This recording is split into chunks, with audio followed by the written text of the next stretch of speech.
Sabi nyo, kahalayan yung tinatalakay ko rito, hindi talata ng Biblia. O simple uli ang sagot ko. Eh di magbasa tayo uli ng talata ng Biblia. Eto, pakinggan nyo sa Levitico o sa unang Korinto 6:9. Talata ng Biblia ito. O, basahin natin.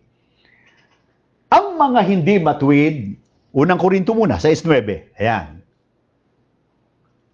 Eto, sundan nyo ako. Ang mga hindi matuwid ay hindi magmamana ng paghahari ng Diyos. Hindi ba ninyo alam yan? Huwag kayong magpadaya. Ang mga nakikiapid, ang mga sumasambat sa Diyos-Diyusan, ang mga mangangalunya, ang mga bakla, ang mga bakla, ang mga bakla, ang mga bakla. At hindi ba nakaalis yung mata ko ron?